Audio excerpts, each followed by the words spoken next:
말씀 다시 묵상하도록 하겠습니다. 먼저 기도하시겠습니다. 하나님, 지난 연휴 가족 간의 정과 사랑을 또 하나님 베푸신 모든 것들을 나누고 누리게 하심을 감사드립니다. 또 하나님, 앞으로 우리의 삶에 열매 맺게 하실 하나님께 미리 또 감사드립니다. 그러나 지난 시간들 또 방탕하고 수많은 죄악 가득한 이 나라와 이 민족을 하나님 불쌍히 여겨주시기를, 긍휼 베풀어 주시기를 원합니다. 하나님, 이 땅에 가득한 죄악을 용서하여 주시옵소서. 이런 가득한 죄악 속에서도 이 나라를 지키고 돌보심에 감사드립니다. 하나님, 이 나라 이 민족의 공동체의 그 믿음의 만수에 또 우리를 들게 하심을 감사드립니다. 오늘 살아갈 때에 주신 감동과 사명을 따라 살아가는 우리가 될 수 있도록 성령님 우리를 붙드시고 하나님의 뜻대로 사용하여 주시옵소서. 감사드리며 예수님의 이름으로 기도드리옵나이다. 아멘. 오늘은 히브리서 6장 15절 말씀을 보도록 하겠습니다. 그가 이같이 오래 참아 약속을 받았느니라. 아멘. 오늘은 기다림에 대해서 말씀을 묵상하도록 하겠습니다. 말씀에서 발견되는 것 중에 하나님의 모습 중 응답을 기다리게 하시는 하나님을 볼 수가 있습니다. 하나님은 온 피조 세계를 단 6일 만에 창조하신 전능하신 하나님이신데, 아브라함이 자식 하나 얻기까지 75세에 불러서 100세가 될 때까지 무려 25년 만에 응답을 보게 하시거나, 또 출애굽한 이스라엘 백성들이 걸어가면 4일이면 도착할 가나안 땅이 40년이 되어서 들어가게 하시는 것을 볼 수 있습니다. 아니, 하나님은 왜 이렇게 우리를 기다리게 하시는 걸까? 이것이 왜 그런지 우리가 참 궁금할 때가 있는데, 하나님의 선하신 뜻과 계획하심의 이유가 있는 것이지 결코 우리에게 뭔가 잘못해서 심통을 부리시는 하나님은 아니시다라는 것을 오늘 말씀을 통해서 발견하며 나아갔으면 좋겠습니다. 아브라함이 25년 만에 아들 이삭을 얻었습니다. 그러나 사실 아브라함이 믿음의 분량만 되었으면 25년이 아니라 2년 5개월만이라도 아마 아들을 얻을 수 있었을 것입니다. 여러분, 하나님이 요구하시는 것은 다른 어떤 것도 아니라 하나님에 대한 믿음이라는 것입니다. 그간 그 아브라함의 행적을 살펴보면 믿음이 있었다가 믿음이 없었다가 믿음이 있었다가 없었다가 언약을 파기하고 다시 언약을 맺고 이런 것을 계속 반복하는 것을 발견할 수 있습니다. 하나님의 말씀을 믿는 것보다 자신의 판단을 따라서 행동하죠. 그리고 또 하나님보다 세상을 크게 보는 것들을 볼 수가 있습니다. 믿음이 있었다 없었다 이런 거죠. 혹 우리가 이 아브라함의 모습처럼 응답에 있어서 우리의 믿음이 들쑥날쑥한 것은 아닌가라고 또 생각해 볼 수가 있겠습니다. 여러분, 우리의 믿음은요, 있는 것도 중요하지만 성장해야 합니다. 약한 가지에 수박만한 열매가 달릴 수 없는 것과 마찬가지입니다. 달렸다간 오히려 꺾여서 그 식물이 죽을 수도 있겠죠. 우리가 결실을 보기 위해서는요, 믿음이 성장해야 합니다. 그만한 응답을 보기 위해서는요, 그만한 나의 믿음의 분량이 돼야 한다는 것입니다. 이스라엘이 출애굽한 지 40년 만에 가나안에 들어가게 됩니다. 왜 이렇게 긴 시간이 걸렸습니까? 이유도 동일합니다.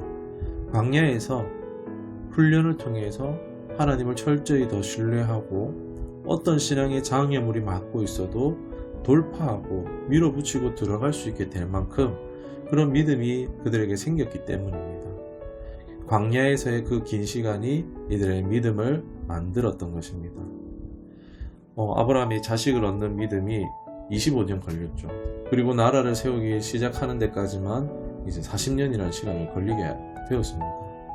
그러나 이것은 어디까지나 결과일 뿐이죠.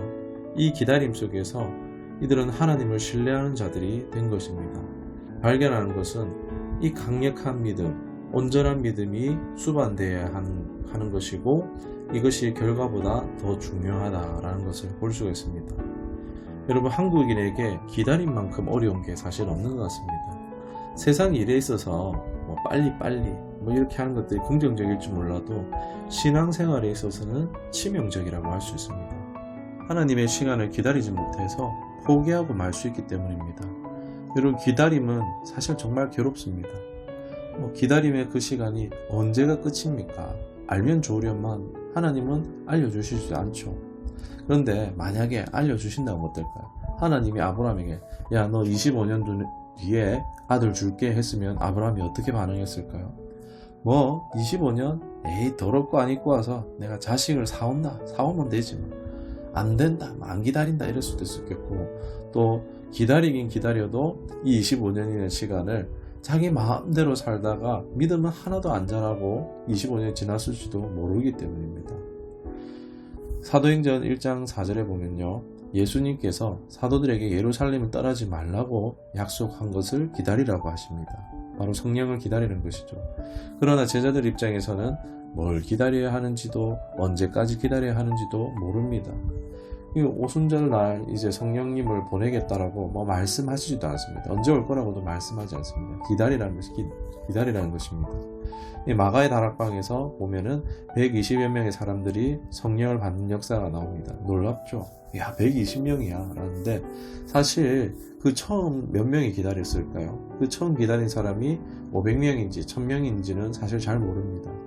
부활을 목격했던 사람이 몇 명입니까? 500여 사람이었지만 그 당시 마가의 다락방에서 성령을 받은 사람은 고작 120여 명입니다. 4분의 1밖에 되지 않는 숫자입니다. 기다리다가 못 기다려서 갔다라고도 할 수 있습니다. 여러분, 믿음이라는 것은요, 기다림과 상당한 연관이 있다는 것입니다. 우리 노아의 방주에 노아도 어떻습니까? 당대의 의로운 자라고 표현하고 있는데, 이게 무슨 얘기일까요? 하나님을 당시에 믿는 사람이 노아밖에 없었을까요? 그것은 아니었을 것입니다. 그런데 왜 노아였을까? 왜 이 사람이 당대의 의로운 자라고 불렸을까요? 그 이유는 100년에 가까운 시간을 방주를 지으면서 기다릴 수 있는 사람이 노아밖에 없었다라고 볼 수 있습니다. 여러분, 왜 아브라함인가요? 하나님을 잘 믿고 잘 안 믿고를 떠나서 믿음의 분량을 채우기까지 견디는 믿음의 사람이 아브라함밖에 없었다라고 볼 수 있습니다. 믿음에서 기다림은 굉장히 중요한 요소라는 것입니다.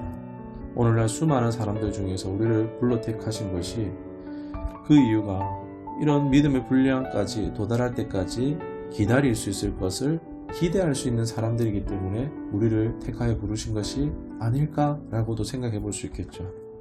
실제로 아무리 열심히 있고 사람이 인망이 있고 유덕하고 교회 일 잘하고 열심히 하고 싹싹하고 하더라도요, 아무리 잘해 보여도 하나님의 때를 기다리지 못함으로써 하나님 주실 열매에서 축복에서 떨어지는 사람들이 있다는 것입니다.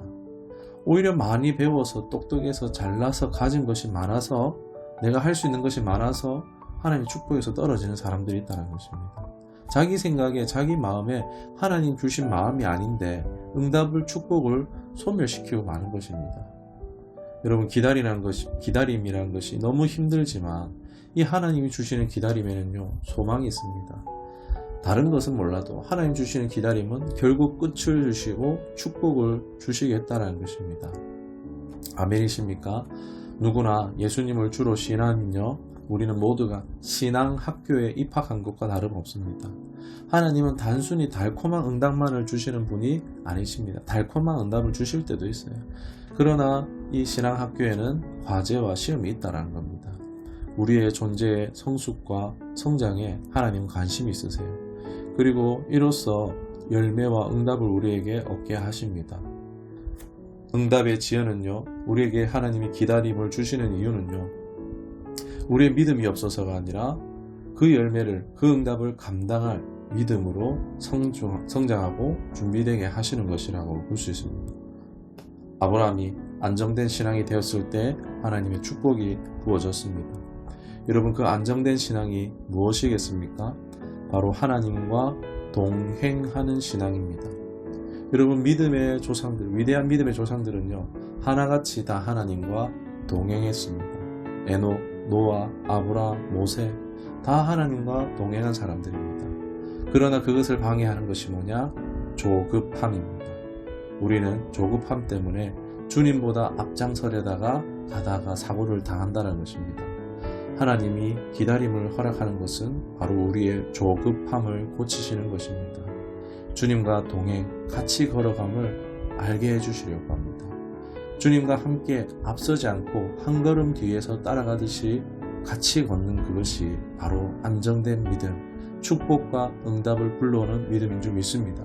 그렇다고 그 기다림을요 무작정 시간만 때우는 것이 아니라 그랬다가 오히려 길어질 수 있고 그 시간을 기다림을 오히려 하나님을 알아가는 시간, 보내신 자를 알아가는 시간, 바로 말씀을 읽고 묵상하고 기도하고 주시는 감동 따라 순종하는 삶이 바로 동행입니다. 이것이 바로 기다림을 단축시키는 비결이라 할 수 있습니다. 우리 모두가 주님이 원하시는 믿음의 분량을 채우고 응답과 축복이 주어지기를 축복합니다. 기도하시겠습니다. 우리 모든 소원을 하시는 하나님, 우리의 믿음의 분량이 감당되어 줄 수 있도록 성장할 수 있도록 이끌어 주시옵소서.